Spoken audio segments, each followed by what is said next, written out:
Oh, it is a V-nickel. Sweet. Oh, 1894, baby.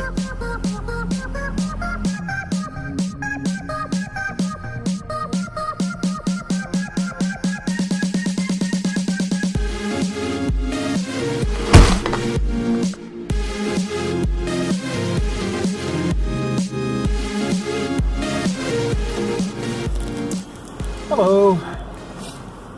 Well, it is March 16th. There is still snow on the ground, but we have had a spate of 50 and 40 degree days. And my buddy Digger Dave called me up today. He was worried about me. He hadn't heard from me in a long time. Please proceed to the highlighted route, then the route guidance will start. And he said there was a field near the house, not far from where I live, that was diggable.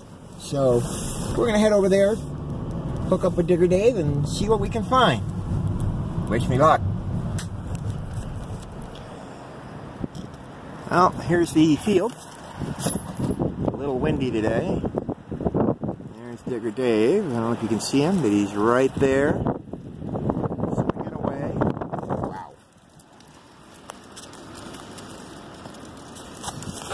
Well, I can't promise I'm going to find anything. I have hunted this field many times in the past. I don't think I've ever found anything old here.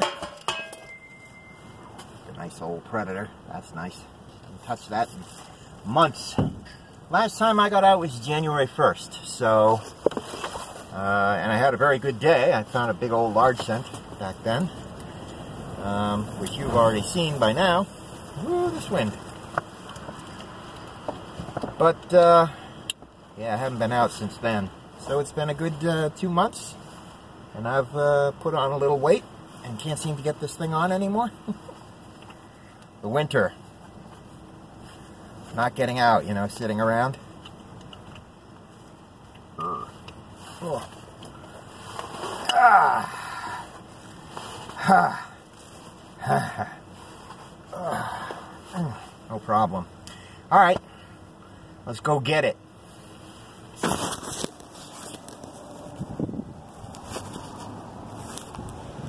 Well, a little bit of wishful thinking, I think. Me and Digger Dave got out here, and the ground's actually still pretty frozen. Sorry about the wind. Ground's still pretty frozen, and you can get maybe 1.5 to 2 inches down before you hit dirt that's solid as a rock. I already had one transient 80 signal, which could have been something good, but it was at 6 inches. There was no way it was coming up. So anyway, also I'm working with the AT Pro today. The AT Max is boxed up to be shipped out for service. Should probably have it back in a few weeks, and I'm sure by then it'll be as good as new. So, so far all I've dug are a couple of washers. They sounded real good. Heartbreakers, those ones. A couple washers, and that's pretty much it. Digger Davis had a wheat back, so good for him. And he also dug some very old Militia buttons. I don't know what those are doing here, but before we split for the day, I'll see if I can get some pictures of those for you. Those are pretty neat. Those are from the 1800s. Not sure what they're doing here. Anyway, it's nice to get out all the same. It's been too long.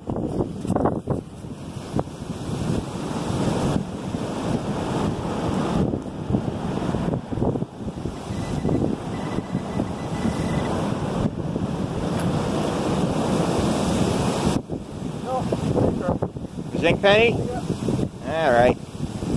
Well, you gotta dig them. Oh yeah, you know. Anything that has potential. Yeah.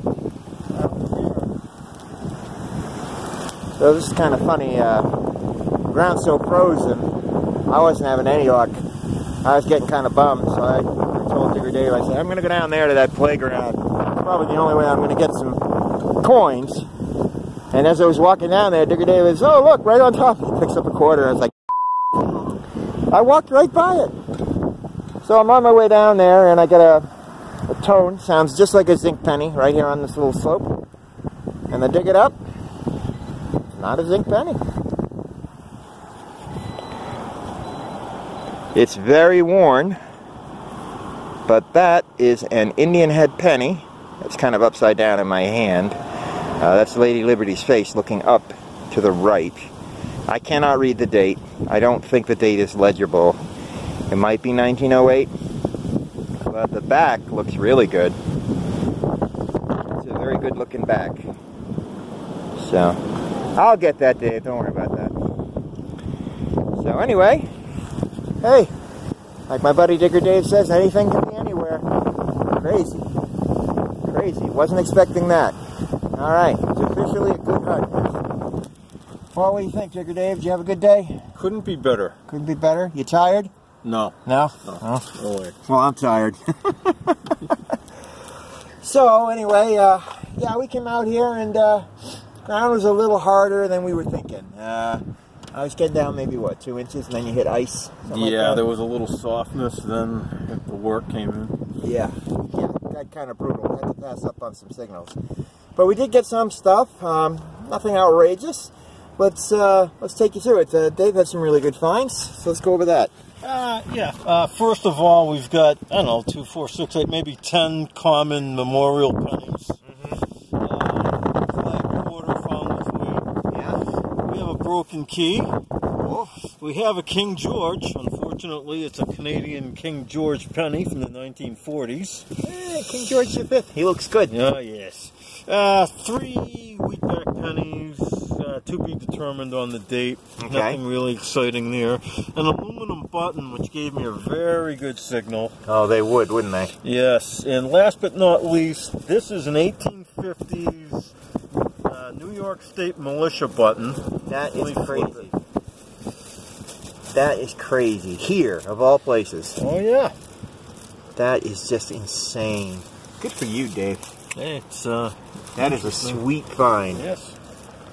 Get close on that so people can see it. I won't have it to photograph it later. Isn't that nice? Wow. Now, you said that wasn't the first one you've dug here, or? No, I've managed 3 of them around. Wow. For some reason, there had to be militia guys from New York that maybe lived in this area after the war. Maybe had relatives here or something. Yeah, that too. Who knows? That's crazy. All right, well, my finds are not too spectacular here. We got a couple of airsoft pellets. They rolled under that thing, that gigantic strap hinge, which I wasted my time pulling out of the ice, but got it now, so we'll throw that out. A couple pieces of smoky quartz, a couple punk carabiners, a little plastic bead, a little stack of pennies, a mix of zincans and coppers there. We got, what, I don't know, 7 cents. Then we have a wheatie, 1944, and that lovely Indian, which unfortunately is so worn on the front that I cannot make out a date. I don't know if you guys can. I'll try to toothpick it later and see if I can get something out of there. And we had a couple quarters, so not a crazy day, but I got an Indian, so I'm happy. I mean, you got your militia button, I got my Indian. It's hard to complain. No, it was a nice afternoon. It was a nice afternoon. We need softer ground. Yes. Yeah. It's just spring training. Yeah, that's what it is. Yeah, good workout. Good workout. And I've gained a lot of weight over the winter, so I could use the help. All right, well, thank you very much for inviting me out. Oh, no problem. I definitely needed a mental health day. That was cool. Say goodbye, Dave. Goodbye, everyone, and thank you for watching. Thanks, guys. See you on the next hunt. No detecting today. Just out for a walk. You probably recognize this park. You've seen me detect here many times. Unfortunately, I can't detect here anymore. Someone and me town administration told me that I wasn't allowed to detect here because this is an Olmsted Park, which doesn't mean you can't detect here. And it's on the National Register of Historic Places, which also doesn't mean you can't detect here. That's, you know, the National Register of Historic Places is just a list of places. Things on the National Register of Historic Places have been bulldozed in the past. As soon as the city feels like it wants to use the land for something, that's it. So, but in his heart, I know this gentleman means well. I even offered to pay. I said if he would be willing to extend me some kind of permit, I would be willing to pay, you know, to get a detecting license or something like that, you know, for the area. He CC'd the director of the DPW, or someone who manages the DPW for the town, Department of Public Works, and they just flat out said, I'm not in favor of this. So I wrote to that person and I said, sir, please don't just, you know, assume. Let me meet with you. Let's talk. I can show you how I work. I can show you how I don't do any damage. Never heard back from him. Never heard back from either of them, actually. That's a common lament among detectorists. We're a very, very small community, detectorists. The average town is going to have maybe 5, if you're lucky. You know, of course, I know a bunch of them, you know, from networking online, things like that, but they're not a big constituency, which means that, you know, public servants just don't feel answerable to us. I'll tell you a little story related to this. Look at that beautiful cemetery. When I was a kid, that used to be a junior high school there. And sometimes I would walk home through this cemetery because it was so pretty. Anyway, I'll tell you another story, a similar story to the one about this park. In the town where I live now, in the neighboring town, there's a beautiful old park. And half of the park is open to the public all the time. And the other half has a big football field in it, and that half of the park is locked up unless there's a game. But I had looked at that section of the park many times through the fence, and I observed that there were parts of it where there was no grass. There's some outbuildings, there's some wooded sections, and also in the front near the main road there's an artificial hillside. And it has all these tall pines growing on it in long, neatly manicured rows. And these pines have been dropping needles for decades. So the ground's highly acidic. So around the pines there's almost no grass at all. There's like some patchy areas, but for the most part it's just dirt. So I reasoned that maybe when there's a football game, I could go to that area and detect in it. If there's no grass, I can't do any damage, so what's the problem, right? So I found a guy who was working in there, and I asked him, I said, you know, I explained to him what I was doing, how I would be very careful and very neat, and how I would stay away from any area where there was grass. And he said, seems perfectly reasonable, I don't know if my boss would allow it. And I said, well, let's call him and ask. And he said, nah, why don't you just go ahead? It's fine. Just don't make a mess. And I said, okay. And so from that day forward, I started hunting that area regularly. Whenever there was a football game, you know, the gates were open, I would get in there and I would go down into the woods or the hillside where all the trees were, and I would hunt. And this went on for a number of times. Sometimes I was approached by workers. They were like, what are you doing? And I showed them, and they could see that I wasn't making any damage, and I would show them the things I was finding, which were amazing. Because that area was always gated off, it hadn't been detected before. So I dug a lot of silver coins and old coins and interesting relics, toys from the 1950s. It was really cool. And it was shaping up to be a great spot. Well, then one day, I was approached by one of the workers, and he said, "You can't do that here." I said, "Why not?" He said, "My boss won't allow that. You can't detect in this side of the park."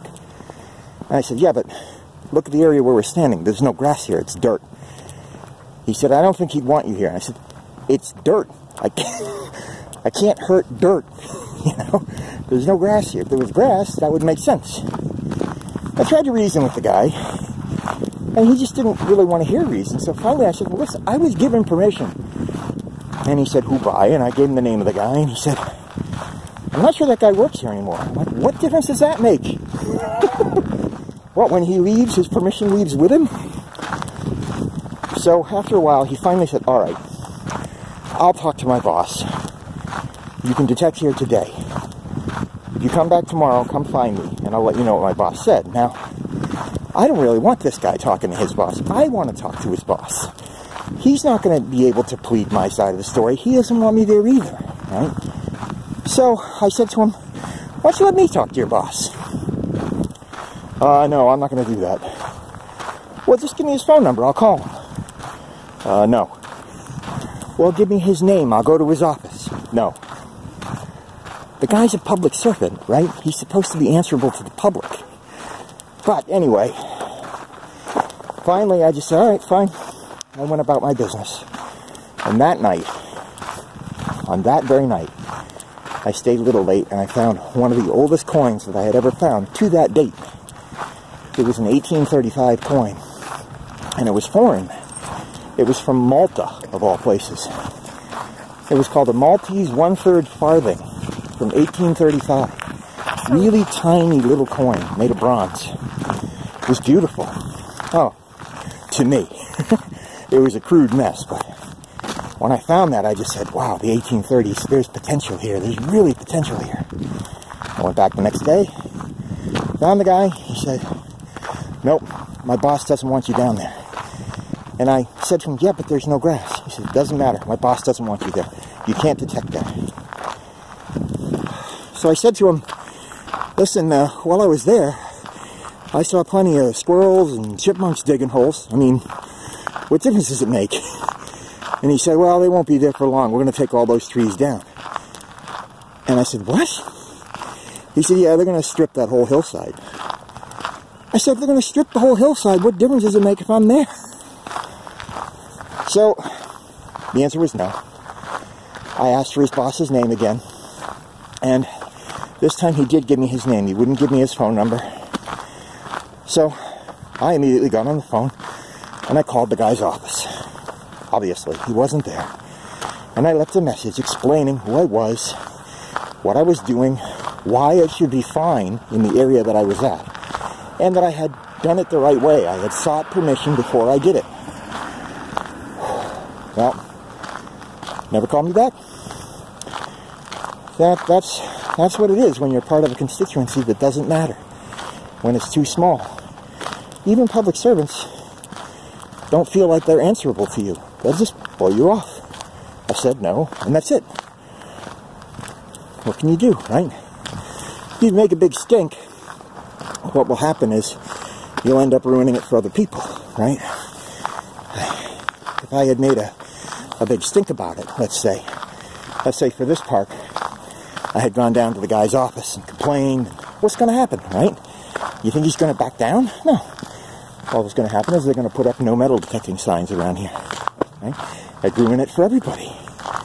So, I don't want to ruin it for everybody. It's ruined for me. And that's a loss. But there are other places to detect it. It's just sad. It's sad when things like that happen. I mean, all of these people who turn you away, they mean well. They're trying to protect. You know, they're trying to do right by their stewardship of the land. And I can't fault them for that. I admire them for that. They're good people. They're just mistaken. That's all. And, you know, being mistaken doesn't make you a bad person. We all make mistakes. We all do dumb things from time to time. You know, we make decisions and judgments that are ill-informed. It's part of the human condition. So, it goes with the territory. It goes with this hobby. So that's why, if you decide to take up metal detecting, and I hope you do, if you decide to take it up, you definitely need to think of yourself as an ambassador to the hobby, right? You got to do your best to absolutely leave no traces, clean up, be kind and courteous to everyone you meet, always check local regulations, don't do anything that could mess it up for everyone. So, that's my little story. And it's something to keep in mind if you decide to take up the hobby. Right? That's probably a kind of an irritating story, and I hope I haven't irritated you, you know. Most parts of this hobby are great. But these are the trials and tribulations we come up against. You know, like that park near my house. Someday, that guy won't be managing the park anymore. He'll leave, he'll retire, he'll pass away. I mean, I don't want him to, but then someone else will be in charge, and, you know, I'll keep approaching people until I find someone who's willing to listen and be reasonable, you know. And if they tear out the hillside, well, that's a shame for history. But, you know, there's still other areas in that park that are worth checking. What can you do? You can only do what you can do. You know, losing a place like this beautiful old park, it's definitely a loss. But the park is still here, it's still beautiful. Who knows? You know, things may change someday. Someday, you know, someone else will be in that office or whatever, you know. But that's the way it goes. Anyway, I hope you guys have enjoyed this little story. I'll edit it down. I yabbered for quite a while. And all the best to you. Those of you that are detecting, good luck, happy hunting. I'll see you on the next hunt.